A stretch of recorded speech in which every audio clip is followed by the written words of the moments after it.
Huellas que marcan la vida en el inmenso mundo que conocemos. Seres de ojos que graban, que registran culturas y brindan testimonios. Torres de civilización en el último tramo del siglo que avanza.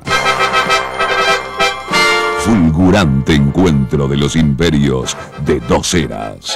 Somos hoy más informes a través de nuestro tiempo.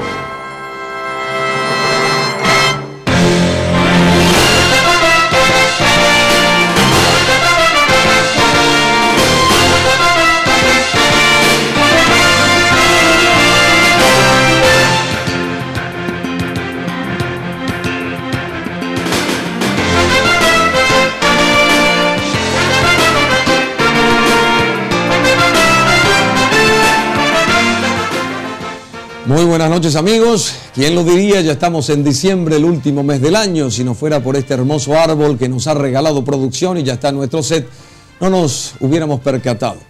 Muchas gracias a producción, a propósito. Muy bien, vamos a las efemérides abriendo este programa de la fecha. El 1 de diciembre de 1940, el presidente Higinio Morínigo asume en forma absoluta todos los poderes del país, comenzando una dictadura de 7 años. El 2 de diciembre de 1927, el creador del Ejército Rojo, León Trotsky, es expulsado del Partido Comunista de la Unión Soviética. El 3 de diciembre de 1967, el doctor Christian Barnard y su equipo logran una hazaña. Realizan estos el primer trasplante de corazón en el mundo en Ciudad del Cabo, Sudáfrica. Y el 5 de diciembre de 1928, tropas paraguayas conquistan el Fortín Vanguardia en los albores de la Guerra del Chaco.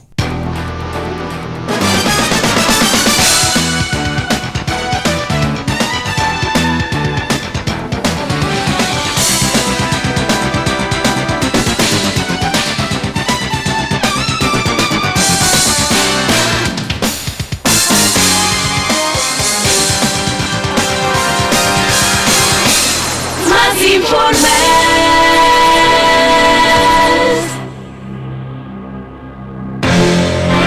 Crimen impune, lo bautizamos así a este programa de esta noche de Más Informes en el 13, pues tiene que ver con la crisis financiera de 1995, lo que estaremos enfocando hoy aquí, sus consecuencias hasta el momento, los miles de ahorristas estafados, qué pasará con los banqueros que perpetraron uno de los mayores crímenes económicos contra el país en toda la historia. ¿Qué se hace para recuperar el dinero dado por el Banco Central a las instituciones en quiebra? Todo esto y más en un análisis a fondo de uno de los hechos cruciales que afectaron a nuestra economía. Café de por medio en el otro set, el analista Ricardo Rodríguez Silvero nos dirá qué puede pasar el año próximo en materia económica. 1995 fue un año nefasto para las finanzas nacionales. El 25 de abril se descubre un faltante de $7 millones en la bóveda del Banco Central. Y pocos días después estalla la crisis de los bancos ante una situación insostenible que se venía comentando en voz baja en el ámbito financiero y que las autoridades gubernamentales y bancarias tardaron demasiado tiempo en asumir, en una actitud que generó una reprobación casi unánime de la ciudadanía. A principios del 94, el equipo económico nacional y el directorio del Banco Central y su presidente se reunieron con una serie de bancos que no cumplían algunos ratios técnicos financieros y se les dio un plazo de 1 año para adecuarse a esos ratios financieros. Las advertencias no surtieron efecto. El 29 de mayo de 1995, el Banco Central decide intervenir Banco Par y Banco General, completamente vaciados por acción de sus propios directivos. A esto siguen las intervenciones a Hogar Propio el 1 de junio, Banco Sur el 19 de junio y a Banco Mercantil el 14 de julio. Los ahorristas de estas entidades entran en pánico, más aún al saberse que muchos de los depósitos estaban en negro y no tenían ningún respaldo institucional. Y finalmente en el 95 ocurrieron varias corridas bancarias en Banco Par, Banco General, Banco Sur, Banco Mercantil, y el gobierno decidió intervenir esos bancos y prestar la asistencia financiera para proteger los intereses de los ahorristas. El salvataje no fue a los bancos, se prestó asistencia financiera para que ya con interventores del Banco Central del Paraguay, estos bancos puedan cumplir sus compromisos con los depositantes.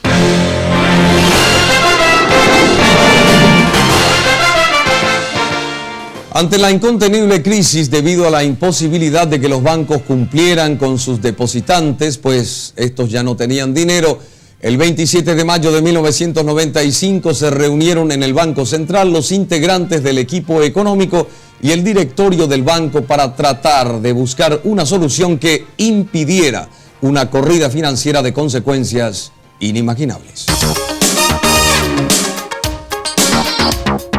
Tomaron parte de esa reunión el ministro de Hacienda, Orlando Vareiro, el de Agricultura y Ganadería, Arsenio Vasconcelos, el de Industria y Comercio, Ubaldo Escabone, de Obras Públicas, Carlos Facetti, de Integración, Hugo Zaguier Caballero, de Justicia y Trabajo, Juan Manuel Morales, el secretario de la Secretaría Técnica de Planificación, Raúl Cubas Grau, el asesor económico de la Presidencia, Carlos Merzán, el titular interino del BCP, Dionisio Coronel, y miembros del directorio.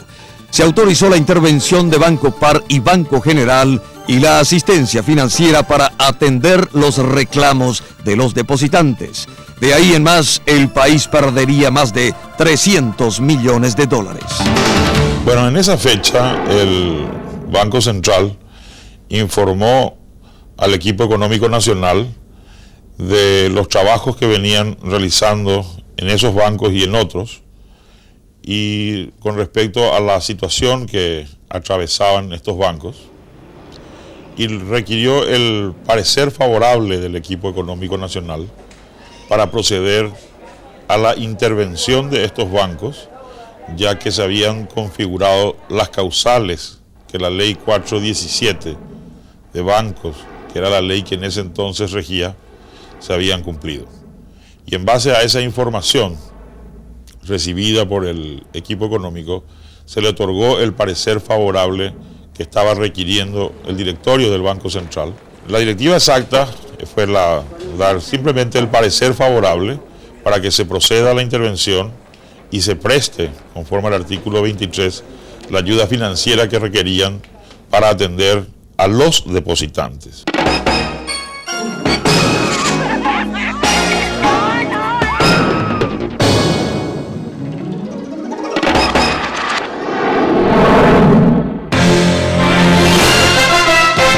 La reacción del gobierno ante la crisis financiera de 1995 fue tardía. En el caso de Banco Par, sus balances no eran firmados por la Superintendencia de Bancos desde 1989 y le permitieron seguir operando, alargando una agonía que al final le costó muy caro al país. El 10 de agosto de 1995, los responsables de los partidos políticos se reúnen con el presidente de la República y suscriben un acuerdo por el cual se otorga un voto de confianza a los miembros del directorio del Banco Central del Paraguay por lo actuado en la coyuntura financiera. El tema adquiere así un cariz político. Los principales responsables son los delincuentes que han estafado al país y a muchos ahorristas cometiendo delitos de estafa, de defraudación, inclusive peculado. En segundo lugar, al presidente de la República, al ingeniero Guasmosi y a la oposición que firmaron el pacto del 10 de agosto de 1995. Este es un pacto que la ciudadanía está olvidando un poco en este momento, pero que implica asumir en el fondo la corresponsabilidad en la quiebra financiera del país. Particularmente estoy convencido que el esfuerzo de esclarecimiento judicial debe apuntar a establecer por qué se llegó a esa crisis cuando eran y son entidades, los bancos y las financieras, sometidas al control permanente del Banco Central. todas estas instituciones operaban con permiso del Banco Central del Paraguay. Una respuesta clave en el tema lo da el propio Fondo Monetario Internacional, que en un informe de septiembre de 1995 señala: las intervenciones debían haberse realizado hace mucho tiempo. Los supervisores bancarios sabían de la mayoría de los problemas desde hacía algún tiempo, pero no habían adoptado medidas correctivas por motivos políticos. Los directores del banco estaban cumpliendo instrucciones del Poder Ejecutivo, instrucciones que inclusive estaban dándose por decreto, ya que el Ejecutivo en todos los casos dictó decretos para autorizar entrega de dinero a los bancos en quiebra. Estos señores planificaron a lo largo de años captar dinero y desviarlo para cubrir malos negocios en unos casos, desviarlo directamente para vaciar el banco y llevar el dinero a otro destino, obviamente donde ellos están, para cubrir fruto de sus operaciones, digamos, aventureras en otros casos, pero todos cruzados por el mismo diámetro, digamos. ¿Cuál es? El vaciamiento de los bancos privados a través de la captación de dinero del sector privado.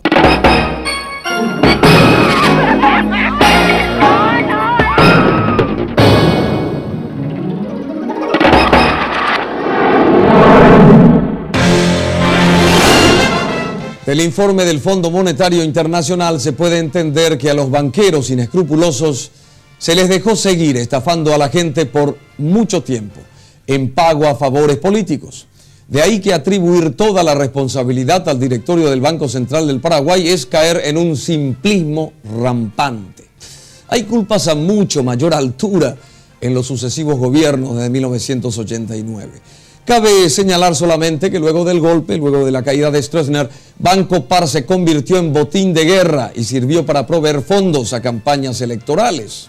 Así de simple. En instantes volvemos para ver otra faceta de la crisis, la recuperación de los más de 300 millones de dólares dados a los bancos hoy desaparecidos.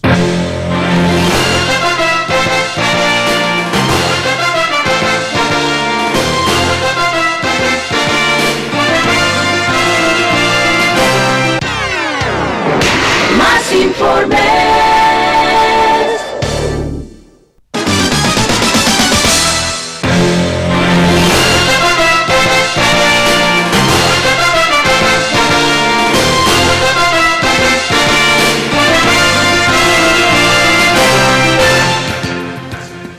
Más informes en el 13. Regresando junto a ustedes y anunciamos que estamos preparando un gran material que lo estamos realizando a través de nuestro equipo de producción, uno de ellos, de Más Informes, allá en Israel.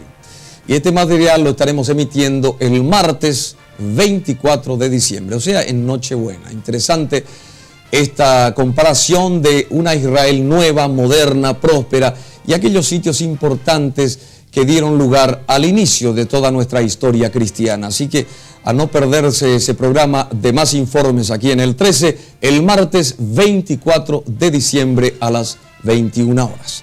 Y el tema nuestro de esta noche es la crisis financiera, que fue prácticamente un crimen contra la economía de nuestro país, y hasta el momento los culpables de este crimen no han pagado. Por eso llamamos a este tema el crimen impune. Un aspecto fundamental es cómo recuperar los más de 300 millones de dólares otorgados para el salvataje de los bancos en quiebra. Los llamados préstamos de liquidez otorgados por el Banco Central a las instituciones intervenidas entre 1995 y 1996 son: Banco Par, 216.481 millones de guaraníes. Banco General, 220.000 millones de guaraníes. Banco Sur, 90.565 millones 379.334.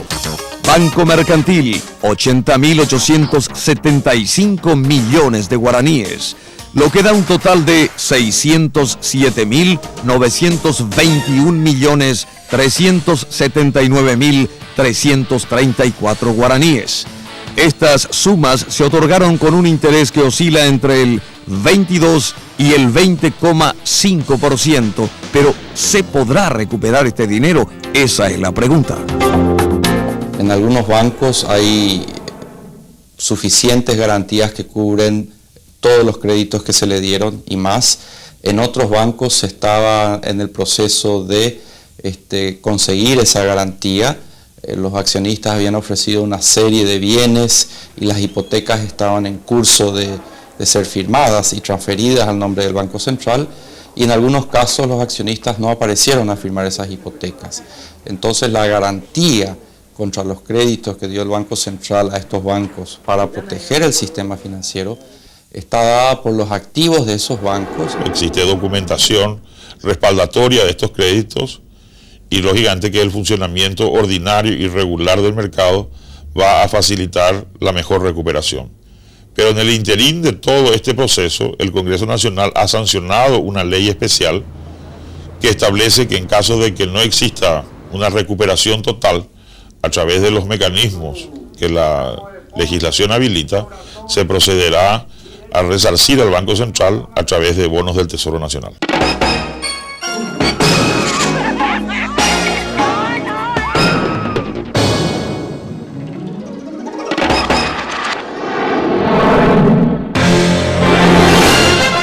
El Banco Central del Paraguay pidió la liquidación de las entidades por vía judicial. Aquí entra a tallar la Sindicatura de Quiebras y al mismo tiempo existe un duro informe de la Contraloría General de la Nación que responsabiliza de la situación de sus empresas a los directores de los bancos y financieras a ser liquidados. Con la acción de los síndicos judiciales se trata de recuperar algo del dinero a través de la quiebra. Puedo hablar con claridad en el caso de la financiera mercantil, donde el pasivo asciende a 100 mil millones de guaraníes, o sea, son 50 millones de dólares. En el caso de Banco Par, el reclamo es de 116 millones de dólares, son 216 mil millones de guaraníes. Y después, como dije, están ejecutivos de estos bancos que están también sometidos al proceso de convocatoria, y bueno, que tienen un pasivo realmente tan preocupante, en donde uno supone de que tal vez sería casi imposible que pudieran cubrir con los bienes propios las obligaciones que hayan asumido. Estos grandes banqueros obviamente cuentan con el asesoramiento de los mejores estudios jurídicos, de los mejores abogados, y el objetivo básicamente es uno solo, ¿verdad? Destruir el informe de Contraloría, con lo cual se destruye gran parte de las pruebas que pueden conducir al esclarecimiento. Y subsidiariamente atacar el dictamen fiscal. Partimos de la base que acá se han cometido delitos, ¿verdad? Los directivos, los responsables o personas allegadas a esas entidades han utilizado la fachada de un banco o de una financiera para tomar y emitir obligaciones, ¿verdad? Tomar dinero del público disfrazado de una entidad financiera, porque la mayoría de los documentos que nosotros estamos revisando son documentos suscritos en forma particular por los directivos de esas empresas.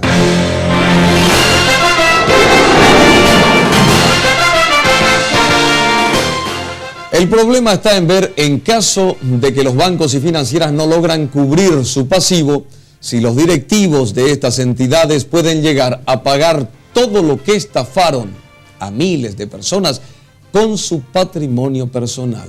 Es eso lo que la gente quiere saber. Un banco en quiebra técnica, ¿qué garantía puede dar? Los que podían dar garantía eran los accionistas o directivos que podían dar una garantía personal, pero ni siquiera ellos han cumplido.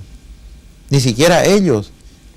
Hay miembros, hay directivos de estos bancos que en este momento están que han convocado concurso de acreedores. Ellos, como particulares, han peticionado su concurso de acreedores, peticionando la posibilidad de pagar sus deudas en plazos, como dije, en cuotas o con una quita.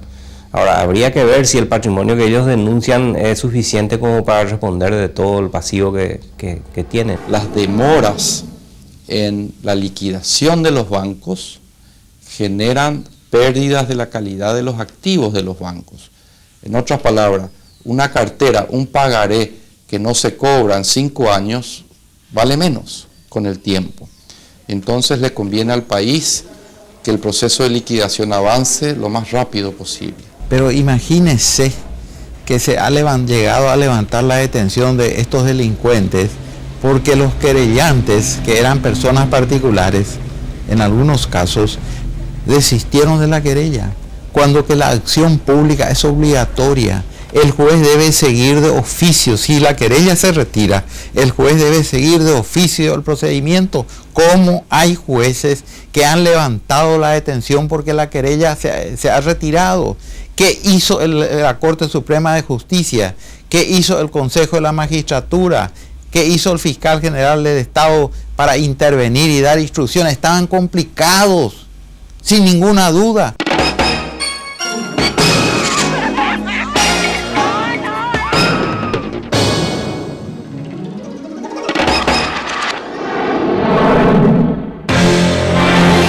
En el caso de la crisis financiera, la justicia no avanza todo lo rápido que debiera. Muy pocos de los culpables de este crimen contra el Estado, contra el país, están presos. Muchos gozan de una inexplicable libertad en usufructo de la riqueza hecha a costa del sudor, las lágrimas y hasta la muerte de tantos estafados. En instantes, cuando retornemos, les estaremos mostrando dolorosas consecuencias de uno de los mayores fraudes de la historia de este país.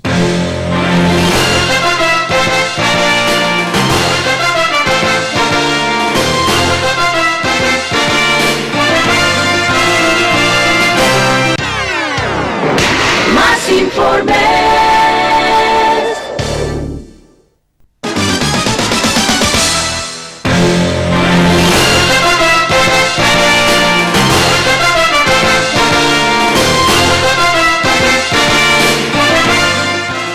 En el 13, más informes. Regresando junto a ustedes para recordarles en este caso que uno de nuestros equipos de exteriores de producción se trasladó a Israel para presentarles luego un gran material en plena Nochebuena sobre este país tan singular. Eso será el 24 de este mes a las 21 horas, como es costumbre contactar con todos ustedes cada martes. Y el tema de hoy es el crimen impune que desató la crisis financiera, cuyas consecuencias se sienten aún plenamente en toda la República.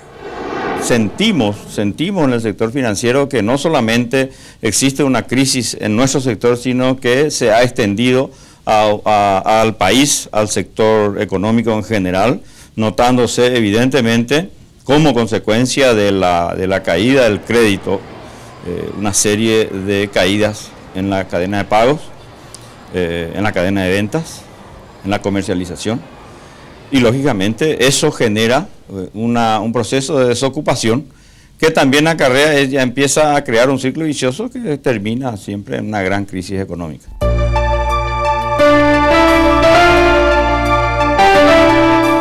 Si el sector de la gran economía siente los efectos de la crisis financiera, quienes más sufren son aquellos pequeños ahorristas que fueron vilmente estafados en el operativo de vaciamiento de los bancos para provecho propio de sus directivos. Les contamos pequeñas y dolorosas historias ocasionadas en la sucursal de Luque del Banco General.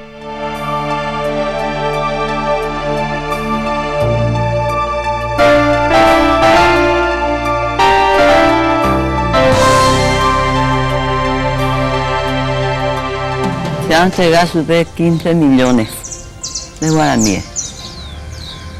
UPEA y se de Curija, ese hemos ganado para 375.000 guaraní mensual, la rédito. Me eso la se plata, a UPEA, a Gendula, con la bahía, 4 o 5 días a hueve ya, hoy coma la madera. Yo ayer regreso de la plata y se da el capuveno porque ya era jamás eso. Hacemos a vender dulce, a vender manico y maní tostado de Paraguay que pesa un día de la maneja. Y hoy trabaja para vivir a esta edad, ¿verdad?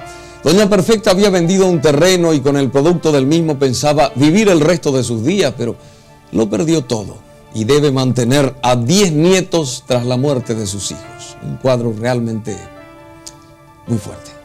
Otro caso patético es el de don Pedro Cardoso Arias, excombatiente, él quien depositó su dinerito en el Banco General de la ciudad de Luque, con el fin de tener fondos para pagar su sepelio. También se quedó sin nada. Precisamente porque la excombatiente Jagüere, a la hora de sueldo, billete de Iwi, como han arbilañan de un güeñote o costaite de ahí. Entonces, a pensar que la amangió la banco, la se plata a mí, la se sepultura de Puna. Sin pensar, mira, soñando seguramente que, oye, sucede un día, orecoa. Porque no, hoy registrados a supervisar la Banco Central, Huijina, al Ministerio de Hacienda. Diga, tú y nigo vas a hacer un vapo, pesa, pete y banco. La autoridad eres en donde ni un vapo, Hinaya. Amba, esa te no controlamos, las más autoridades, la pesa un vapo, Hanwa. Da y cogina 6 meses en un vapo, hasta año un vapo, Hina. La semana de Ajache, ahora en Boguapo, y quiere con cafecito de servir Pepe. Y ore, tome asiento. La pende plata pambo y la pemo ingresea. 15 de colaro huere coaro es chupe. Pero orebe coge más pe 15 eso. Ahí chupe será. Pea picón y respaldado por Banco Central y chupe. Sí, señor Cheruje y chupe. 5 estrellas y chupe. Ya veo 5 estrellas y na chupe pecha la hipope. Pean un dare iris y na 5 estrellas hecho. Jamás pico pecha un do amuay de iringua y fuera la negroja. Che parlamento de non depe. Casi porra peche en un país pe policía. Pe parlamento de non depe. Ayer a primero auxilio peche.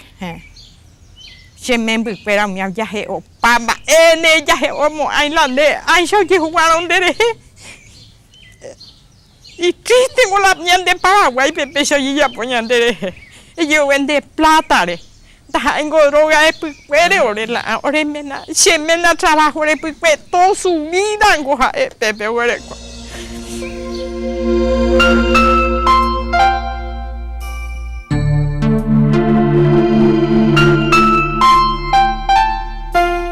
Y una última historia. Don Alejandro Agüero era un próspero carpintero en Buenos Aires y decidió volver con su familia al Paraguay. La desgracia cayó sobre él. Su hijo murió de leucemia y luego falleció su esposa.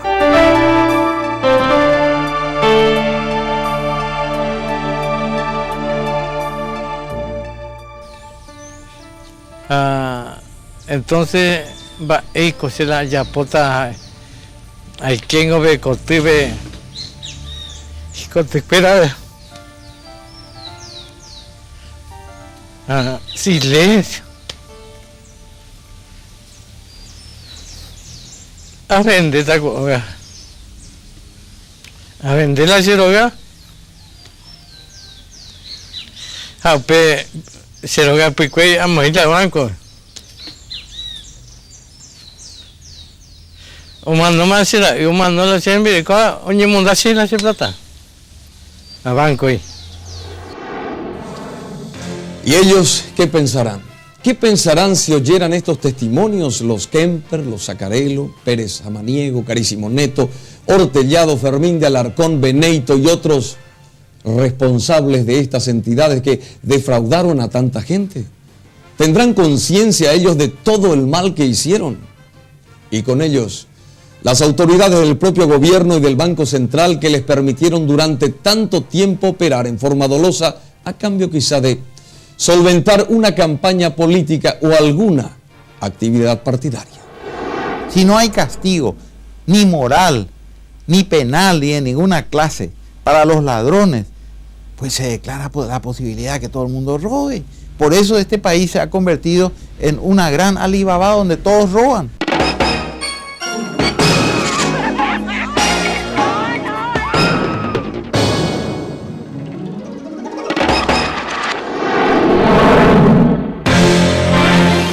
Realmente este es un país cansado de que se le robe y sobre todo que se le robe con total impunidad. Hay más de 300 millones de dólares que el pueblo debe pagar mientras los que dilapidaron ese dinero buscan eludir la justicia. Así de simple, así de fácil. Con nosotros, aquí en una charla de café, luego de la pausa, el doctor Ricardo Rodríguez Silvero analiza lo que fue la economía este año y lo que puede ser en 1997.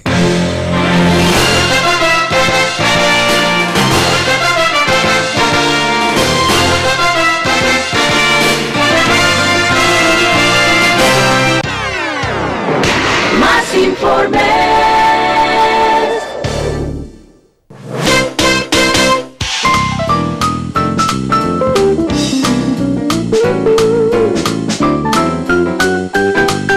El último café. Más informes.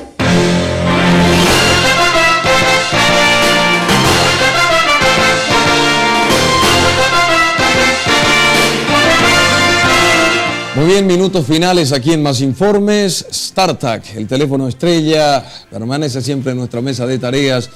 Es un gran amigo para la comunicación, ¿eh? Lo representa Telecel. Muy bien, y estamos aquí con una de las personas más influyentes e importantes dentro de la economía de nuestro país. Uno de los más respetados analistas económicos, el doctor Ricardo Rodríguez Silvero. Con él estaremos charlando, conversando, café de por medio, sobre lo que pasó y lo que podría pasar en el ámbito de la economía nacional.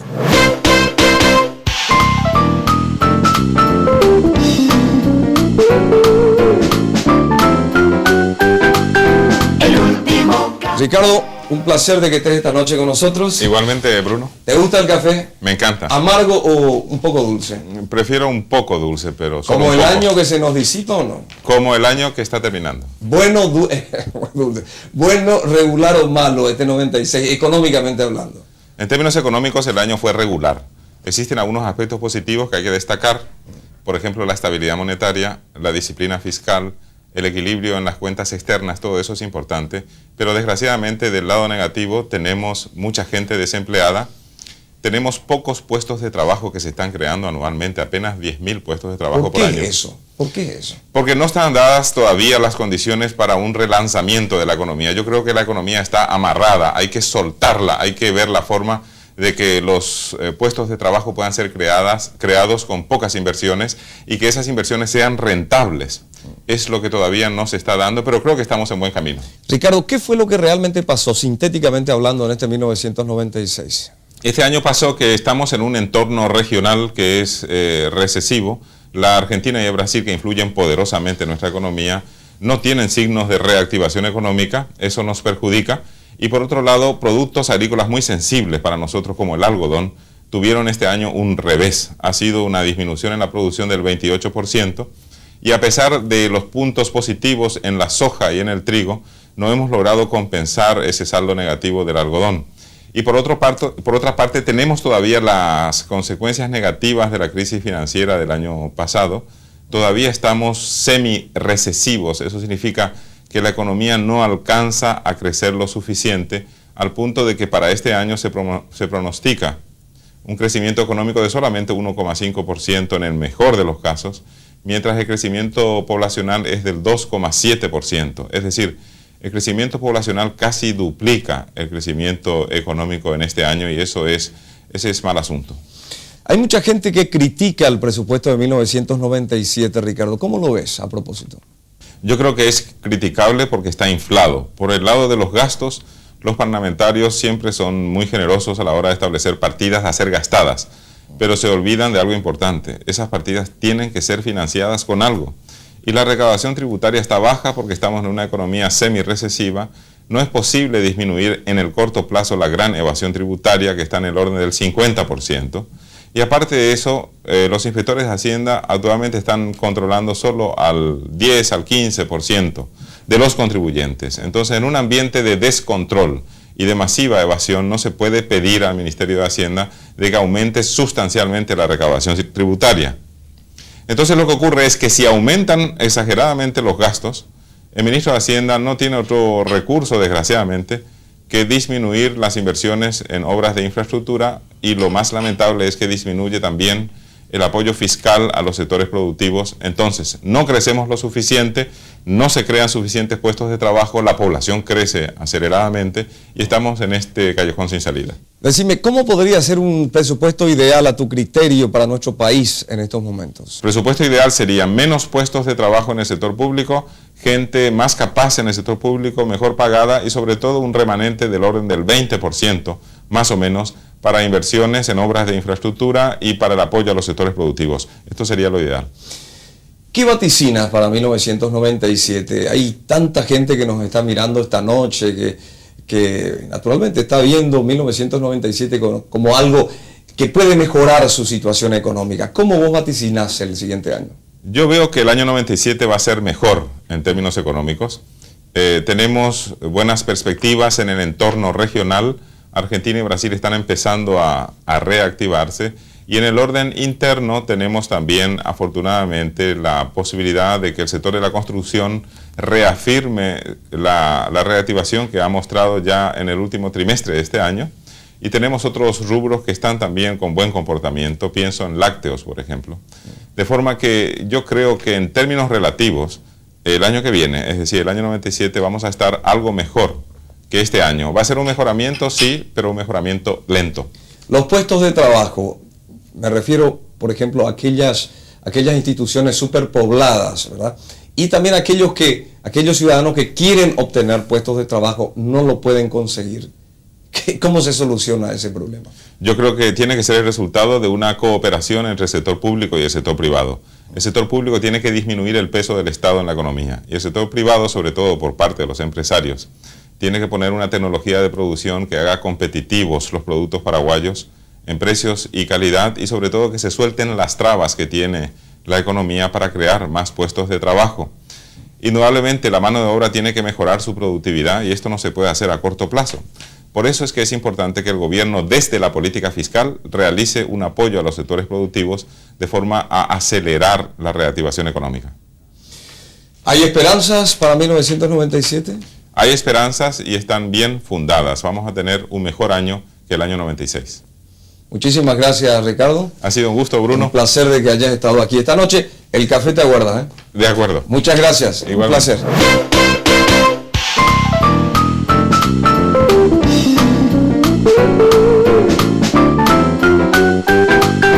El último café. Y bien, amigos, nos despedimos por hoy. El próximo martes estaremos de nuevo juntos aquí en el 13 para ver las maravillas que obra el láser en el campo de la cirugía. Es un tema muy importante.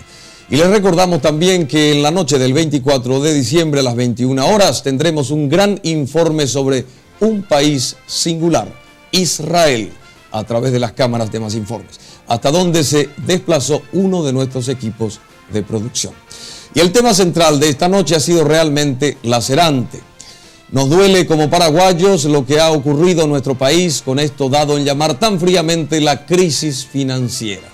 El tecnicismo de la frase no puede disfrazar el drama y hasta la tragedia que ocasionó el fraude que perpetraron unos miserables en perjuicio de tanta gente, de miles de personas del país en general. Pues es el pueblo paraguayo el que debe pagar finalmente por esta estafa.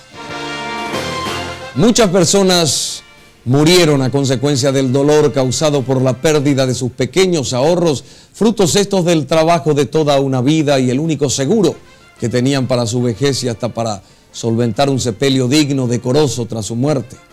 Los banqueros que desviaron los depósitos de sus clientes para provecho propio, despilfarrando el dinero para dar la apariencia de grandes señores, de empresarios exitosos y ganar una trascendencia social inmerecida, no deben tener perdón. No por un primario sentido de venganza, sino por la necesidad de que la justicia ponga las cosas en su lugar. No se puede robar y quedar tan tranquilo. Tampoco es totalmente justo que vayan a la cárcel por algún tiempo y luego salgan a disfrutar del producto de su cleptomanía, ¿no les parece? No pueden seguir siendo tan ricos cuando su riqueza se sustenta sobre la pena de la gente a la que dejaron prácticamente en la calle. Y los culpables directos deben ir a la cárcel y deben devolver hasta el último centavo que robaron, así ellos mismos queden en la calle.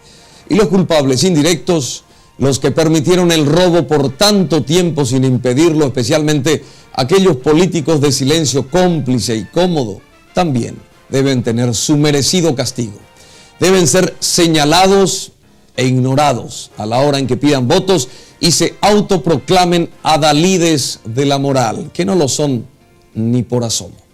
No es justo que el único condenado en este caso sea el pueblo paraguayo sentenciado a pagar más de 300 millones de dólares que le robaron a él mismo. La justicia debe ser implacable con los ladrones. De otra forma, ya nadie creerá en las bondades de la honestidad, de la honradez. Si quienes se quedaron con el dinero del pueblo logran la impunidad, este país jamás será respetable. Buenas noches, muchas gracias.